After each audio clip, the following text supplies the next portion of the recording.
SFI এর 38তম রাজ্য সম্মেলনের প্রকাশ্য সমাবেশের মাঠের অনুমতি নিয়ে তালবাহানার অভিযোগ প্রশাসনের বিরুদ্ধে।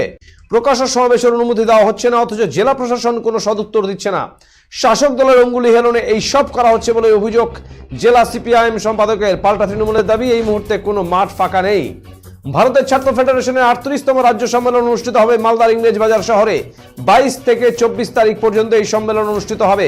24 তারিখ প্রকাশ্য সভায় এই সভায় উপস্থিত থাকার কথা সিপিআইএম রাজ্য সম্পাদক মোহাম্মদ সেলিম, ছাত্রনেত্রী দীপশিতা ধর, সৃজন ভট্টাচার্য সহ একাধিক নেতৃত্বের। আর এই প্রকাশ্য সমাবেশের মাঠের অনুমোদন নিয়ে তালবাহানা করছে প্রশাসন বলে অভিযোগ সিপিএম এর জেলা সম্পাদক অম্বর মিত্রের।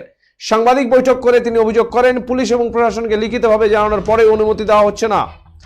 মাঠের অনুমতি না পেলে ইংরেজবাজার শহরের পোস্ট অফিস মোড়ে প্রকাশ্য সমাবেশ করবে এসএফআই। শাসক দলের অঙ্গুলি হেলো নেই, এই ধরনের আচরণ প্রশাসনের বলে দাবি সিপিআইএম মালদা জেলা সম্পাদক অম্বর মিত্রের।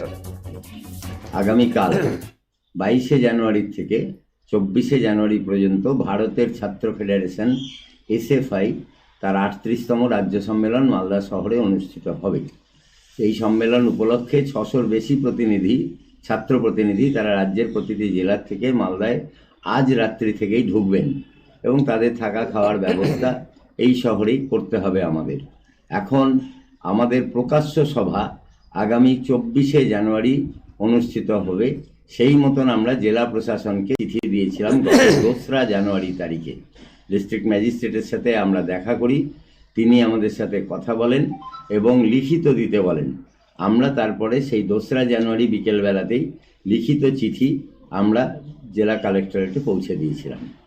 দুটি মাঠের কথা আমরা প্রাথমিকভাবে বলেছিলাম, মালদা কলেজ মাঠ এবং তার সাথে যে কার্নিভাল হয়েছিল বিবেকানন্দ স্কুলের পাশে যুব কল্যাণ দপ্তরের যে মাঠ, সেই মাঠের কথা আমরা বলি। এছাড়াও আমরা মৌখিকভাবে বৃন্দাবনী ময়দান, তার কথাও আমরা বলেছিলাম যে সেটাও হলে আমাদের চলবে, কারণ গোটা জেলার থেকে প্রচুর ছাত্রছাত্রী এবং অভিভাবকেরাও তাদের সাথে আসবেন। এই সভা যে হবে তাতে প্রধান বক্তা হিসেবে উপস্থিত থাকবেন মোহাম্মদ সেলিম, সুজন চক্রবর্তী, জেএনইউয়ের ছাত্রী নেত্রী, all India SFI leader Dipsita ধর, প্রতীকুর রহমান, সৃজন ভট্টাচার্য, এরা উপস্থিত থাকবেন। সৃজন ভট্টাচার্য এবং প্রতীকুর রহমান এরা উপস্থিত থাকবেন। আমাদের এই সভার জন্য একটা বড় মাঠ দরকার মালদা শহরে, কারণ এখন কেন দেওয়া হচ্ছে না, কি কারণে দেওয়া হচ্ছে না, এমনকি আমাদের টেলিফোন রিসিভ করা হচ্ছে না, রিপ্লাই দেওয়া হচ্ছে না, এই প্রসঙ্গে তৃণমূল কংগ্রেসের মালদা জেলা সহসভাপতি দুলাল সরকার বলেন, সিপিএম এর পশ্চিমবঙ্গে কিছু নেই, সিপিএম কে পশ্চিমবঙ্গের মানুষ প্রত্যাখ্যান করেছে। মালদা শহরের মধ্যে দুটো মাঠ রয়েছে, ফেব্রুয়ারি মাসে যেহেতু 4th তাই জন্য সরকারি অনুষ্ঠানের জন্য দুটো মাঠই নিয়ে নেওয়া হয়েছে। স্কুলগুলো তাদের স্পোর্টস খেলার জন্য মাঠ পাচ্ছে না।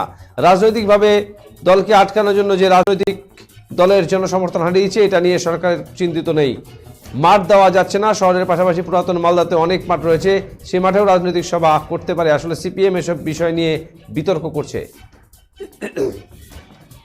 সিপিএম বর্তমানে পশ্চিমবঙ্গের ছাড়া রাজনৈতিক দল হয়েছে, কারণ সিপিএমের কিচ্ছু নাই পশ্চিমবাংলায়। মানুষ তাদেরকে প্রত্যাখ্যাত করেছেন।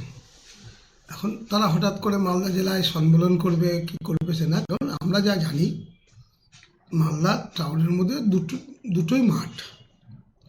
আর যেহেতু সামনে ভোট ফেব্রুয়ারি মাসে, সরকারি অনুষ্ঠানগুলোর জন্য প্রত্যেকটা মাঠই বুক হয়ে আছে এবং আমরা দেখতে পাচ্ছি স্কুল স্পোর্টসও মাঠ পাচ্ছে না।